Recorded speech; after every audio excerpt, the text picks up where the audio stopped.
Welcome to our channel. Today we how to create a newsletter with Substack, complete guide step by step clearly. Visit the Substack website. Click on the Start Writing button on the homepage. Sign up using your email address or create a new account. Once logged in, you'll be directed to your dashboard. Click on Create a Publication to start your newsletter. Choose a name for your newsletter that reflects its theme and tone. Next, select the subtitle to give more context about your content. Upload a logo or image that represents your brand. Pick a color scheme and design style that aligns with your vision.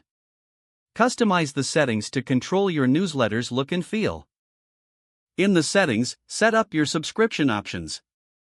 Decide if your newsletter will be free, paid, or a mix of both. If you select paid options, set subscription pricing accordingly. Now, navigate to the Posts section to start creating content.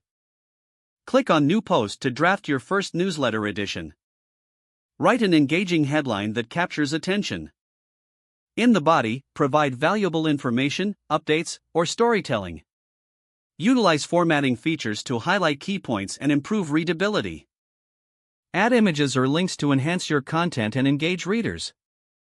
Once satisfied, preview your post to see how it will look. Make any necessary edits before publishing. Choose whether to send the post immediately or schedule it for later. Craft a warm and inviting message to greet newcomers. Include what they can expect from your newsletter. Explore additional options for growing your audience. Share your newsletter on social media and other platforms. Consider collaborating with other creators for broader reach. Adjust your content based on what resonates with your audience. Don't forget to like this video and subscribe to our channel for more step-by-step tech guides.